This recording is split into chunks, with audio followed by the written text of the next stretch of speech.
started because I know that we want to make this more interactive, so just use our time wisely. So thank you all for joining our tech talk today, which is being sponsored by Uffizzi Cloud. Grayson Adkins, who is it head of product? Yeah, that's right. Head of product will be doing the presentation today. And so we are promoting people to panelists though, because they do want to make this a little bit more interactive. And this is a way that will give you all opportunity to kind of talk and interact with Grayson and Josh. So you are still welcome to put any questions in the chat, and you're able to chat with other attendees through there throughout the webinar as well. And with that said, I'm going to pass it over to Grayson. Hey, thank you, Dominique. Appreciate that. Glad to have everybody on. As Dominique mentioned, we're going to try to maybe do a bit more interactive since we got a small group and kind of get to know everybody a bit more, if that's okay. I see a few names that I recognize, a few that I don't. I see a Jim Loden. Is it Loden or Loden? Yeah. Hey, present. It's however you say it, but I usually say it Loudon. Loudon. Okay, good to meet you. And if you don't mind, where are you coming from, or what's your interest maybe in this talk? Come from company Infosystems, Chattanooga-based managed service IT provider. My specific interest is in Docker and DevOps generally, as I aspire to be as smart as somebody who does that for a living one day.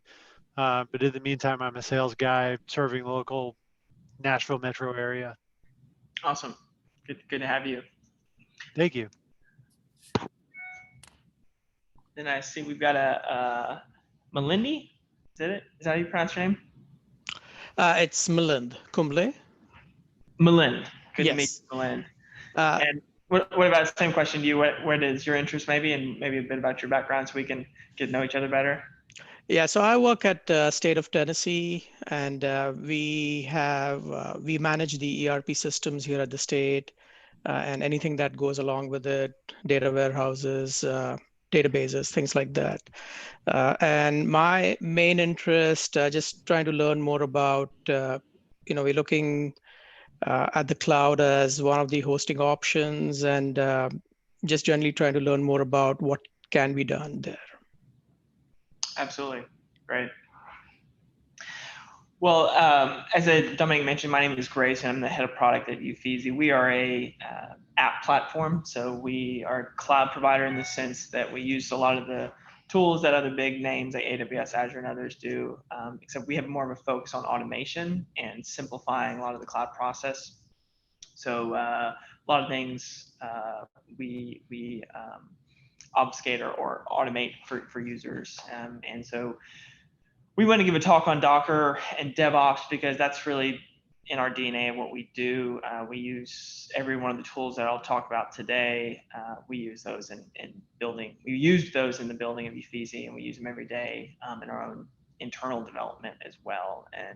And the product that we built really was not possible even just a handful of years ago with the tools that are out there. So really, we've come a long way in tooling and both in operations and development tools. And so we just wanted to highlight some of that and learn from users as well if you guys have anything to add. So we got another person joining here. Let's see. Normally these things are, there we go. Normally we're used to doing these things in person. It gives us a chance to kind of mingle and chat beforehand, so it's a little awkward to do them here on Zoom, but we're figuring everything out in this age of COVID. For those who just joined us, Ashley Stotz, I think is that Stotz? Stotz. I think you may have missed it, but Dominique kind of decided we turn this into more of a discussion-based meeting here instead of just a lectured webinar. So we were kind of going around and getting an idea for who's in the audience and what your interest in this talk is. Sure. So to be honest, I was joining to we're thinking about becoming a member of NTC. And so I was looking at the tech talks But my company is SmartLogic, and we do custom web and mobile app development. So. Okay, very cool. Well, welcome. NTC is a good resource for everybody in the tech space, and even those not directly involved in the tech themselves. It's still been a good asset, I think.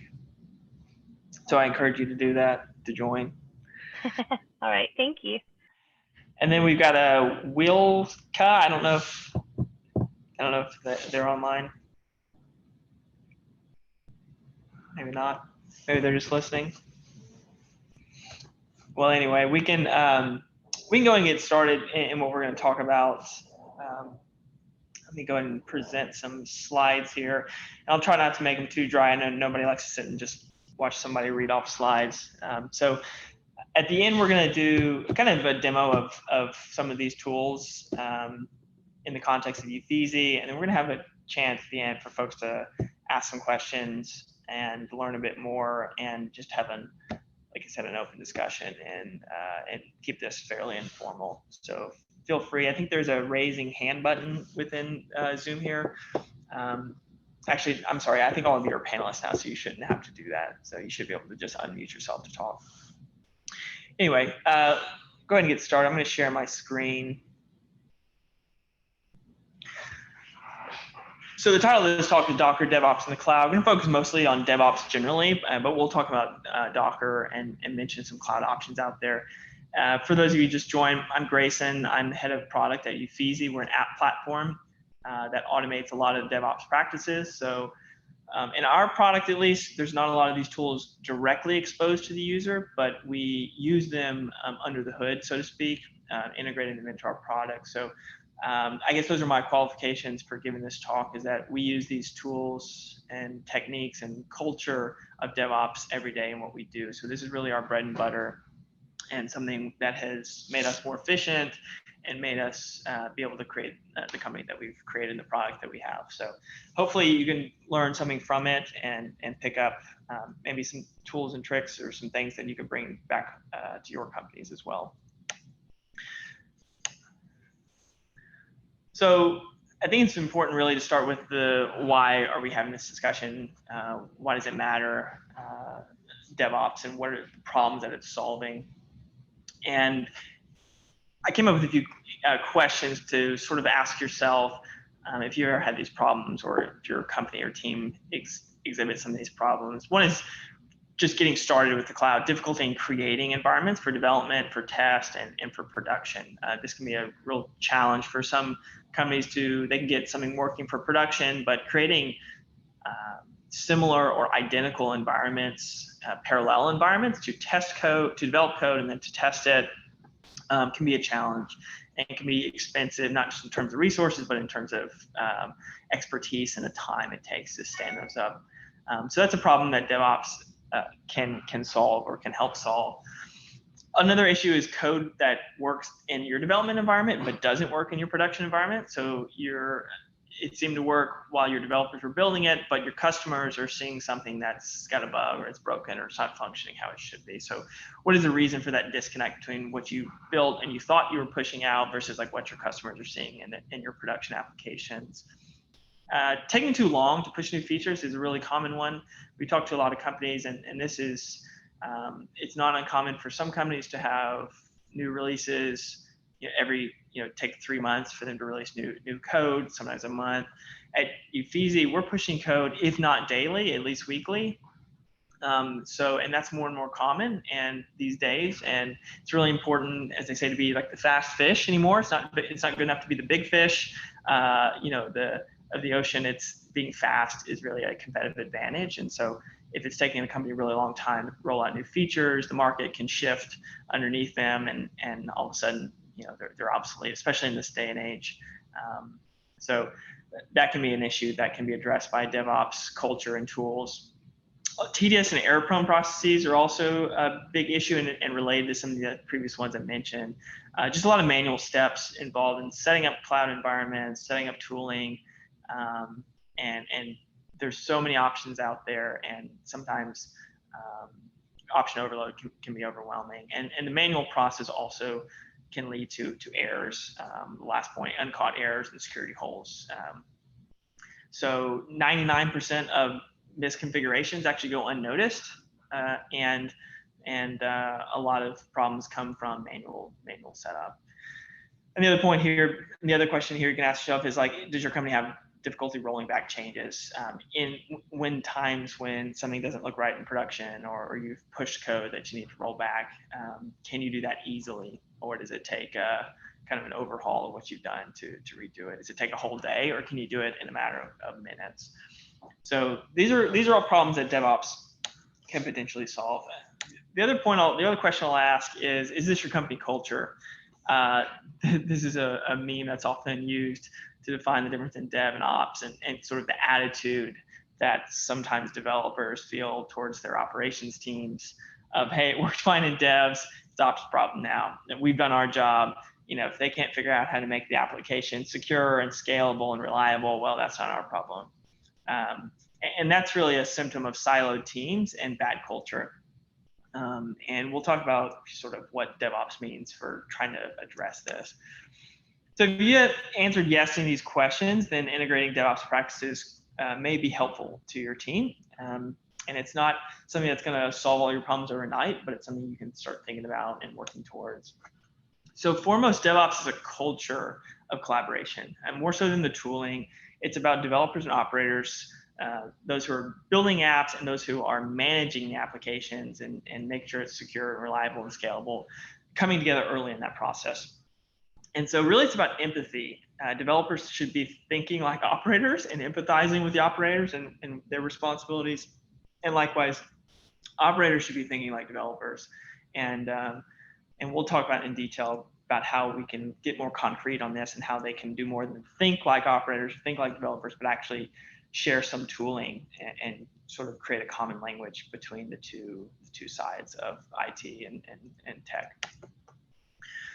So what does that mean, developers thinking like operators? These are points from the head of DevOps at AWS, which I've reproduced here, which I think is a good description of how developers should be thinking. You consider where the app is going to operate. This is what Ajit refers to as the flight plan. So before building the application, thinking about where it's going to operate in what context. Also be thinking about how the app will interact with other services. This is known as modularity. As in the age of cloud native applications, we move away from these big monolithic services where everything is in a big, maybe on one big virtual machine in a data center somewhere, to more service-based and API-based development. So think about where your application will live and also like how it's going to interact with lots of other APIs and other services and data services and other things out there. And then also consider what should be measured. This is sort of the last, and we'll show the kind of the DevOps figure eight here in a second, but this is sort of the last step or two of the process of once you've coded and built and deployed your application, think about how you're going to monitor it and what things will you observe and what will you measure and how you're going to instrument it and improve the efficiency of operation. And then operators thinking like developers. This is a big one, which is actually know the product and its operating context. Oftentimes you find, especially on the operations side, there's a lack of interest or knowledge about what the product actually does, who it's for, and all these things go into the requirements for operations. So you need to know what are the priorities from an operating standpoint. Is it uptime? Is it speed? Is it reliability? What does the development and the product team really care about? Getting comfortable with developer tools, in particular Git, as we'll talk about in a minute. A lot of the new tools for operations mimic the tooling and the tool sets for developers. So getting comfortable with common tools like Git is really critical, and common programming languages as well that developers use too. And then the last point here I added is trust the abstraction layers and build on top of them. Gone are the days of running applications on bare metal servers between virtual machines and now the container movement and more platforms being built and abstractions, service abstractions and load balancing abstractions and data abstractions. It's really important to, I think, embrace those and you'll find that the automation becomes a bit more seamless. So this is the figure 8 I mentioned, the DevOps life cycle with developers and operators on the left and right, respectively. And really the key here is to make it fluid. So from the coding, the building, the testing side of it needs to seamlessly transition into the release, deployment, operation, and monitoring, and then right back. And it's a feedback loop, essentially, from the monitoring back to the planning. So once you have pushed an application, you need to be able to, one, to efficiently deploy it. You need to be able to efficiently operate it, but you also need to, it's that observability point I mentioned earlier, you need to be able to monitor what's going on in the application, have insights into the performance, and that needs to feed back into your planning process. Okay, what new features now, based on the operating context, what new features do we need to be telling the development team about, and how do we communicate that? How do we gather feedback from users and from the operating team in order to improve the application? And so I'll talk particularly about the build and deploy and operate steps of this in terms of some tools that can be used to get to this figure 8 type approach, this continuous feedback loop approach.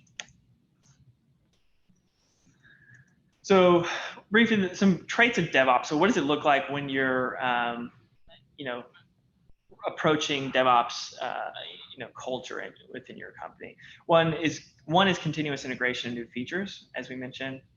That's being able to push features not quarterly, but not even monthly, but on a weekly tempo, for example. Repeatability and reversible changes to your apps and environments. The repeatability and reversibility, again, is really important when it comes to security, but also moving fast and also being able to roll back changes as you move.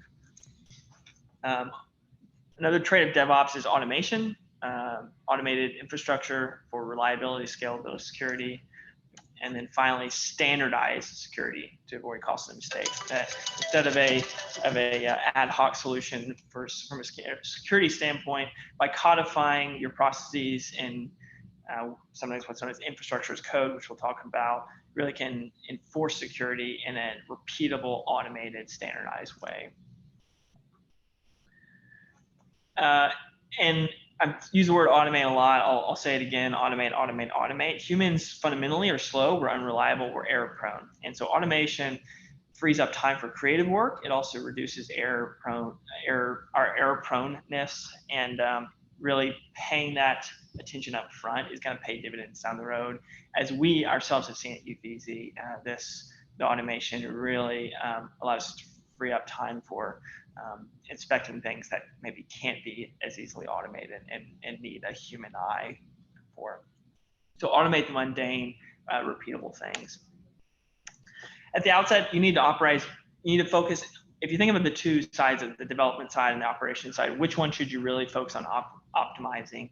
And I would argue you should really focus on optimizing operations. Apps are developed on the order of months. So say like 10% of the time is spent in development, but they operate for years. So about 90% roughly, the divide is between development and operations. So if you're looking for an area that has room for improvement, it's probably not 90% in the operation side.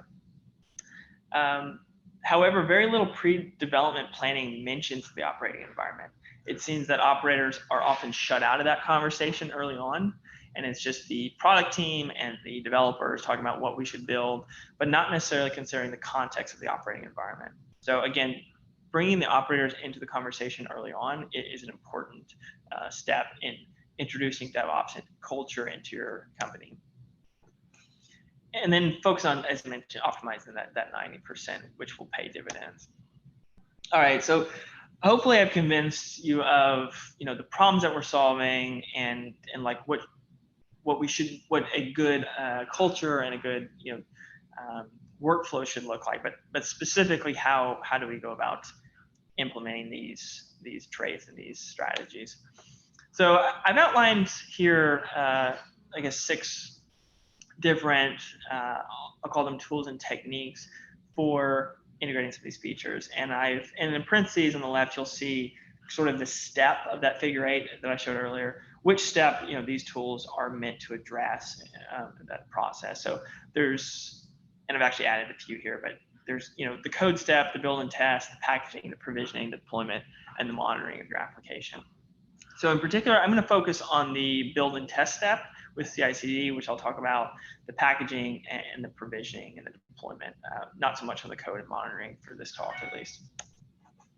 So the first one here, this is around the building and the testing of your application.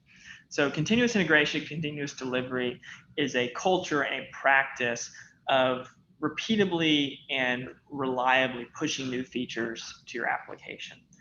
It generally starts in the context of a Git repository. So you have your source code sitting in a repo, and you're going to push code to it with a git push command, right? A CI/CD, what's known as a pipeline, is a multi-step set of checks that the code will go through. The first one being a build step. So whether your code needs to compile or whatever, it'll build your code, and then an additional step can be building a container image out of that. So that's why you see a Docker build step in this, which I'll talk about Docker in a bit.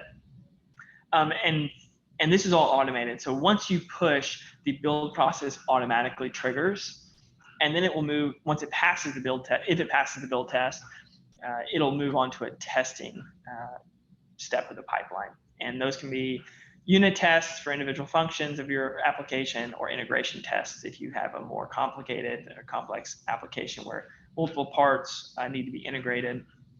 Those tests can all be automated in a test phase.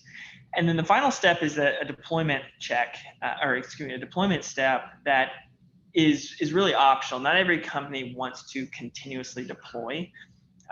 For example, at Uffizzi, in our production environment, we do a manual deployment. So we do the git push and the build and the testing, and then we do what we call a sanity check or smoke test on our production environments before rolling them out.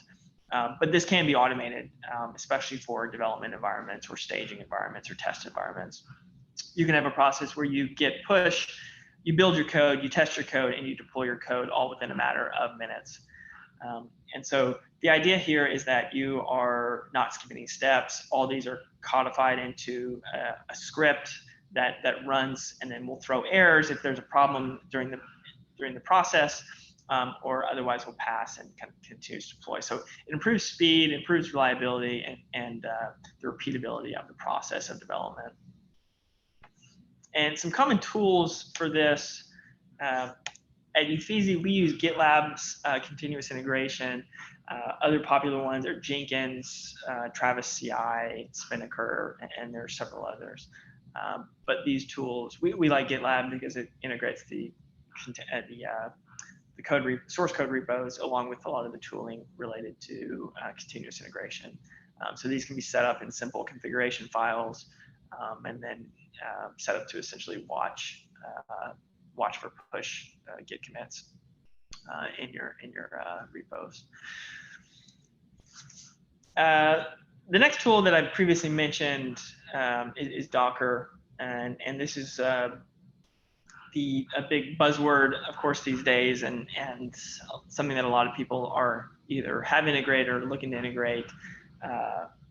Docker Hub now has 7 million users. They've had over 200 billion pulls of Docker containers. So it is definitely a technology that's here to stay, and it's making a lot of developers' lives much easier, and a tool that developers really love. So why is that, and what is it? So Docker is it's a container runtime. It's the most popular container runtime. What that means essentially is containers are a way to package code in a way that makes it portable and runs predictably anywhere. So it's solving the problem of, hey, my application worked on my laptop, but it didn't work in the cloud, or it worked in development, but it didn't work in production, or why is it working on my machine and not on your machine? Docker is a way to bundle up all of the dependencies, the other configuration information like ports and environment variables and start commands, and all those things that an application needs to run, and bundles it into a portable, what's known as a Docker image that can be installed and run on any Linux-based, mostly, machines.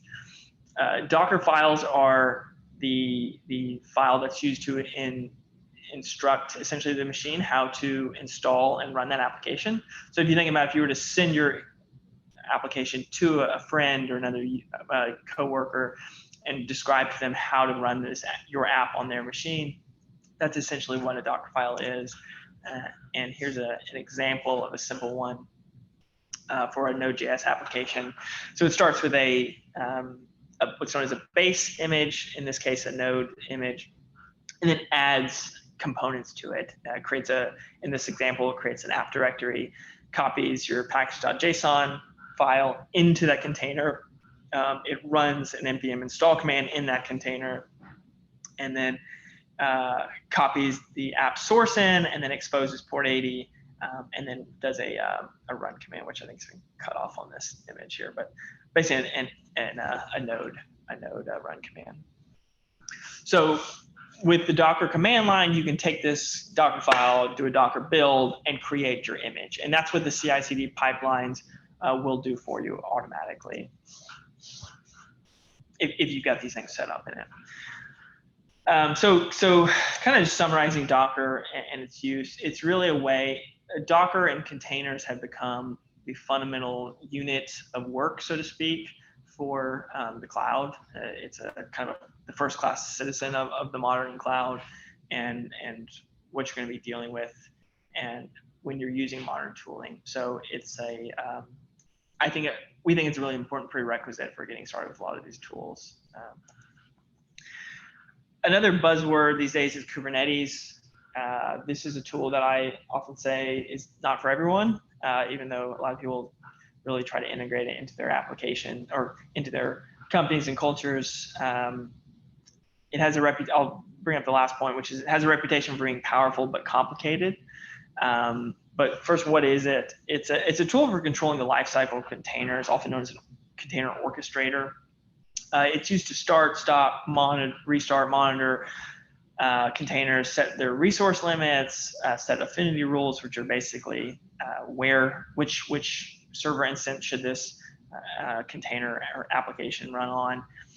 It can set access controls, enforce network policies. It has parameters for tuning and controlling at a high level.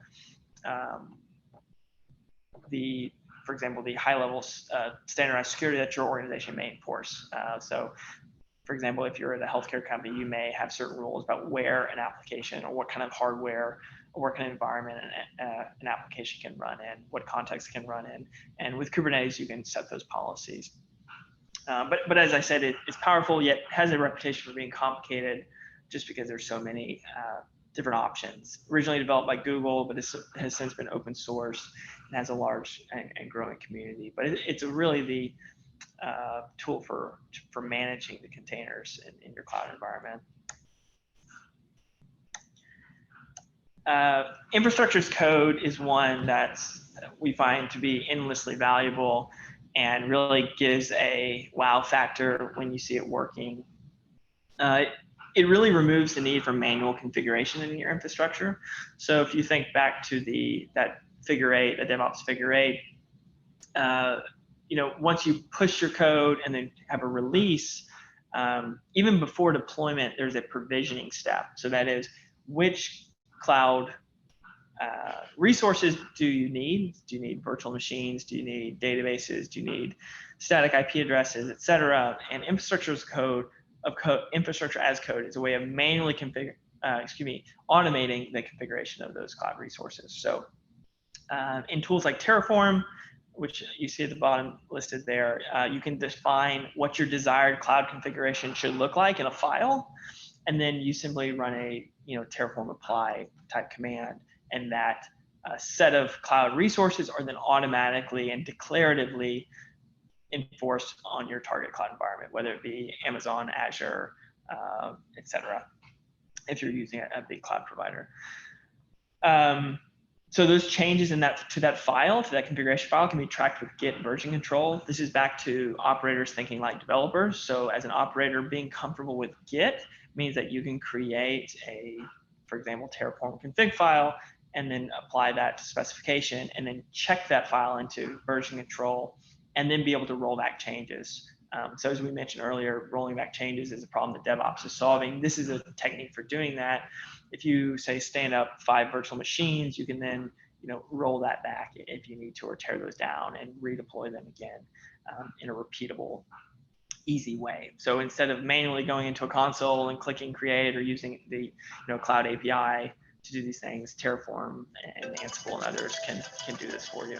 So it ensures the process is repeatable, reversible, and really forces operators to think like developers, which is what we want for a DevOps culture. So there's a common dynamic known as cattle versus pets, and the idea is that infrastructure code allows you to quickly create, destroy, and modify cloud environments at your will. However, this means that you need to start thinking of your application and the cloud environment it runs in as livestock, not a pet.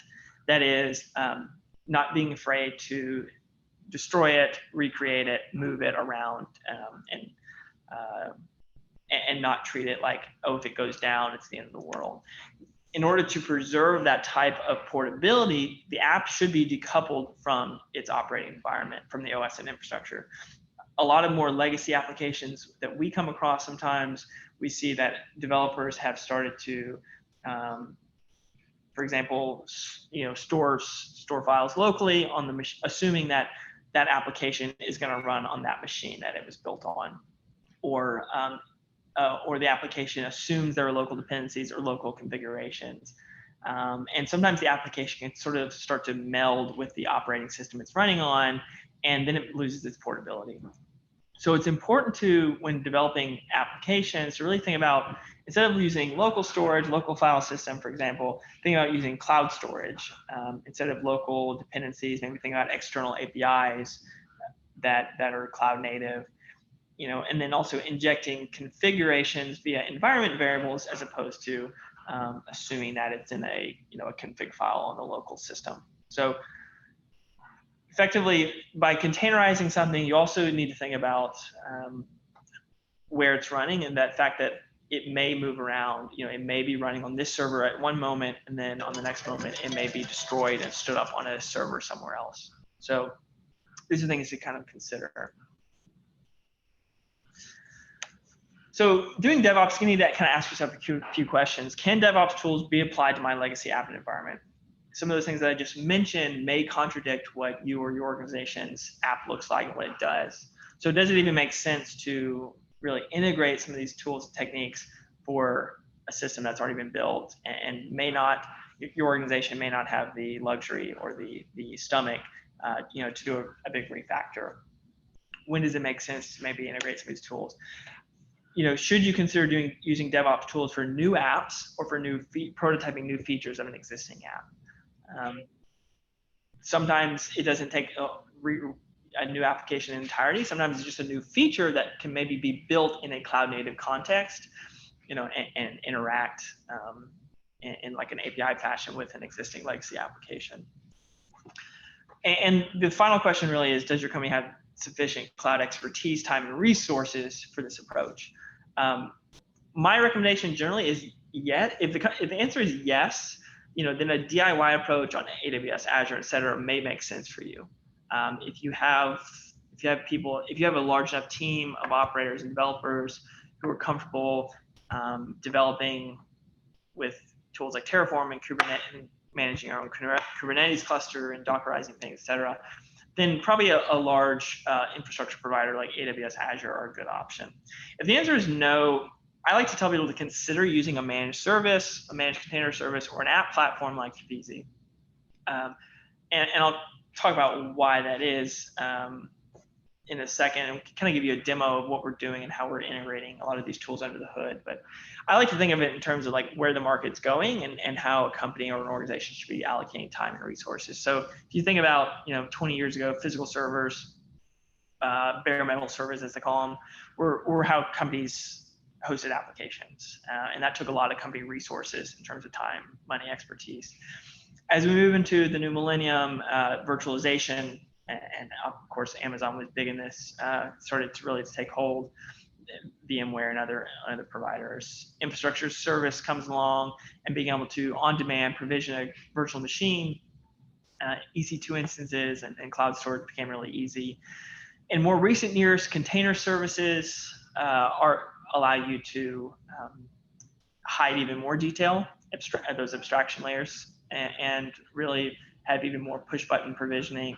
And then I think, we're in a new era of platform services that are hiding a lot of the complexity that are common across AWS, Azure, GCP, and other major cloud providers, and really giving people a curated experience, allowing them to leverage the power of things like Kubernetes without ever touching it directly. And so that's why I say, and the last point here being that, all this other time over here is everything else that your company could possibly be doing. So developing new features, employee training, sales, marketing, et cetera. So think about it as a pie of, hey, you got only so many hours in a day. If you can free up time for other things that drive business value, my recommendation generally is to do that. And so Uffizzi under the hood is a lot of these tools that we mentioned. Git, of course, being a core component of what we do. Terraform, we do a lot of provisioning of cloud resources with that. GitLab, Docker, Kubernetes, all these things that we spend all day, every day working on, and trying to make it easy for our users to leverage these tools. And so I want to do a quick demo of Uffizzi actually, and give you guys an idea of what these tools in action look like.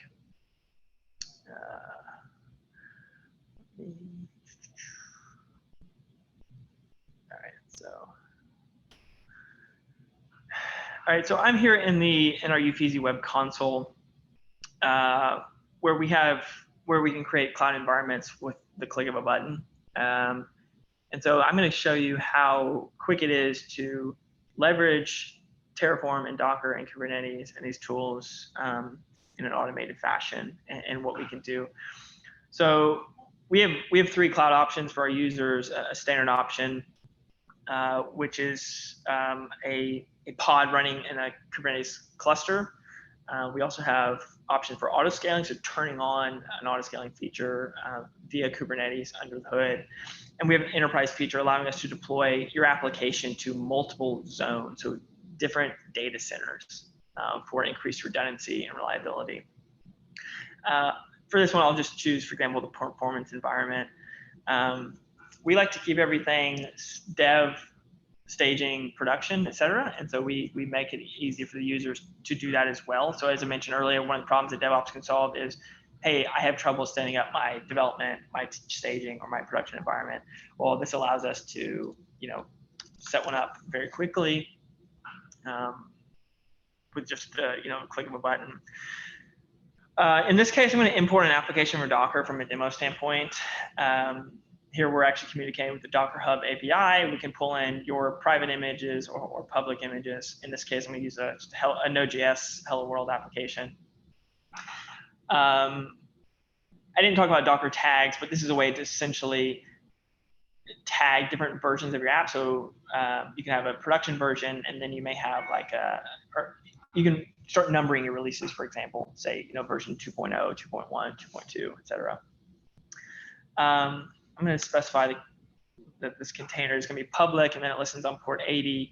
This particular container doesn't need any environment variables, but if it did, I could add them here. That goes back to keeping the application portable, injecting environment settings or configuration settings in at deployment time. I can also adjust my container size depending on my needs here. Hey, Grayson, are you going through the UI right now? Yeah, I am. Can you not see it? We're just seeing the Hello World, oh, I'm sorry. Okay, let me fix that.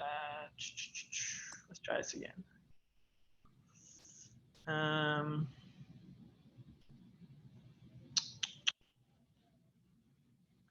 What about now? Are you seeing it now? Yeah, I see that you're about to, or you can select a database. That's got it. Okay. All right. Let me go real brief. Let me go back and show that again. So these are the environments I was just mentioning that we can have a standard Kubernetes pod or set of auto scaling or multi-zone deployments to multiple data centers. This is the production, or let's say test environment. Let's go. Maybe this would be a test environment we can create here. we can import from Docker Hub or GitHub. This is talking to the Docker Hub API, as I mentioned, and this is a Node.js application that I have running there. Here's the tags I mentioned where you can do numbered or versioned releases for different versions of the same application. Here's where I'll specify that the container is public and it's listening on port 80. I can add the environment variables here, and I can adjust the container size. Yeah, thank you. Sorry, I thought you guys were seeing this. So I can go ahead and import this container from Docker Hub, and here it is in our little deployment summary, ready to go. For this example, we don't need a database, but we can, through the use of Terraform and these tools under the hood, we can dynamically provision cloud resources like MySQL or Postgres databases, that are up to 30 terabytes with auto-scaling storage, automated backups, multi-zonal. All these things can be added with the click of a button through the automation process. I'm going to skip this step. And this is just a summary of what we're about to deploy this container to our test environment here. So we're going to go ahead and deploy this, and we're going to explore the environment. Here on the right, you can see a summary of what's happening. Again, all of these DevOps tools are automating this process. So we're able to, through a combination of Git and CI/CD pipelines and Terraform and Docker and Kubernetes, we're able to provision the cloud environment dynamically for users, and then other cloud resources, things like static IPs, load balancers, virtual machines under the cluster, and so on and so forth. So in a matter of minutes, essentially, you can have a redundant, highly available, scalable cloud application with storage. And then I can turn around and do this again and again and again in a very quick fashion, and I can roll these changes right back. This will take a couple minutes, but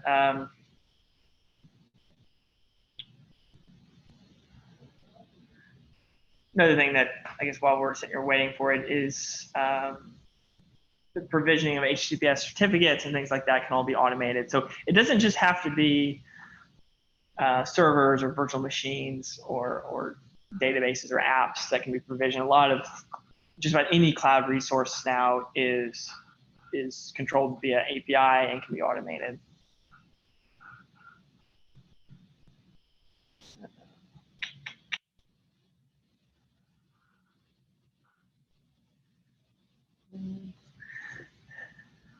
As you can see here, that it has fetched their container image from Docker Hub. It's built the Kubernetes resources. It's scheduling that container onto the cluster. Uffizzi's configuring the application logging, starting container, setting up our autoscaler, setting up our load balancing, DDoS protection, static IP, and now it's performing health checks on this container.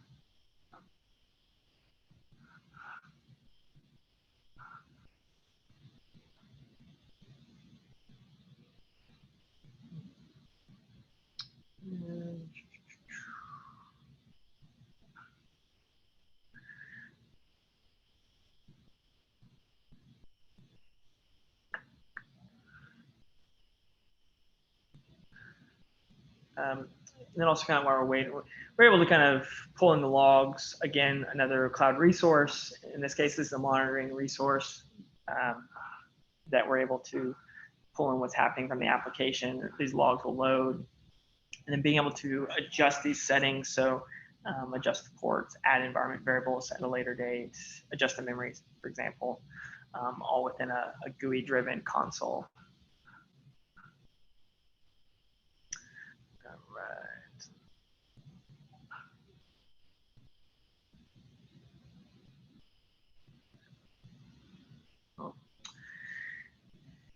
That's kind of the idea here. Josh, you jumped in there. Do you have anything to add for me right now that I may have missed or left out? No, as we're waiting on that to spin up, Jim, we'll start with you. How is this helpful, educational for you, and like, what are maybe some of your key takeaways? It's really cool to see all this in action, and get a sense for what Docker can do, and what you guys can do in terms of orchestration automation within it. Man, I could geek out on this stuff for like 8 hours and still not totally understand all it does. I've been a career infrastructure and services guy, and I mean, really never been as deep into it as you guys are going. So it's been really interesting to watch. Cool. Well, I'm glad you appreciate it. Is this something that you see a lot of clients out in this who need consulting? Is sort of the speed with which this works and operates and automation, you think that's useful for organizations? Oh, without a doubt. I mean, especially repeatable tasks or things that are going to happen over and over and over again, like spinning up containers instead of consuming whole VMs and allocating OSs and all that madness for a process that has a clear start and finish. Yeah. This is exactly where organizations are headed overall, using Docker and Kubernetes and Ansible and any other platform that has any shred of automation built into it. Gotcha. Perfect. And Ashley, I think you're on the business development side. Has this been a useful talk for you? Yeah, it has, because our company does DevOps consulting, and a lot of this is over my head. Quite honestly, I'm not on the technical side, but I'm always trying to learn more. Okay, good deal. Yeah, I mean, so that's kind of what I have to show, the process and what can be done with the tooling. Like I said before, Uffizzi is, I guess, sort of the culmination of a lot of these tools together. And so that's why we like to talk about them. And even though we're not forcing our users to directly interact with them, they're an important part of what we built on top of and what we can leverage and what can be built. To your point, Jim, kind of a good example of what can be done. So yeah, with that, I mean, anybody have any questions?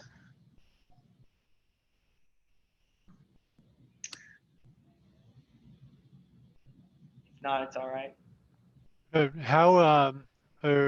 What does your guys' ideal client look like? Yeah, Jim. So ideal client for us is anywhere from that indie hacker out there who's working by themselves, building their own app, to startups and small businesses who Grayson mentioned.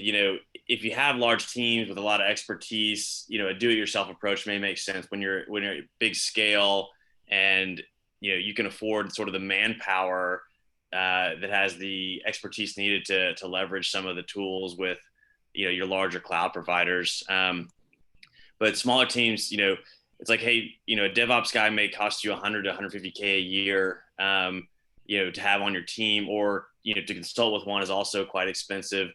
But you're getting a lot of the benefit of all these tools really wrapped into one with Uffizzi. It's almost a DevOps as a service because of so many things that we're doing for you.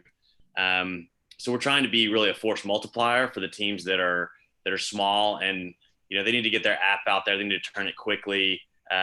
But again, they're either having trouble hiring or they don't have the resources to hire the expertise they need to use some of the other the other means that are available. Sure, that makes sense.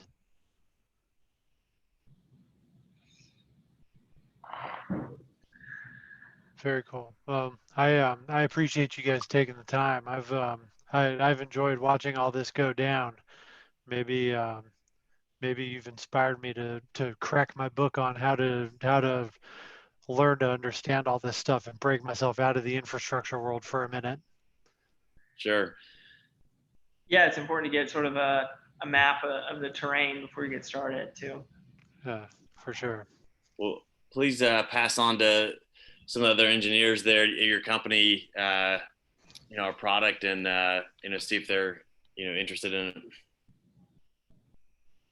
it. Yeah, will do. I appreciate you guys. You have a good rest of the day. Yeah. All right. Thank you. Well, Thanks, if there's Jim. no other questions, yeah, I guess we can wrap up and thank everybody for coming. And we'll, I think the slides will go out, and we'll also have ability to share our contact info as well, so that everyone will have that. Yeah, thank you all. All right. Well, thank you so much. Thank you. Okay. Thanks, NTC, too.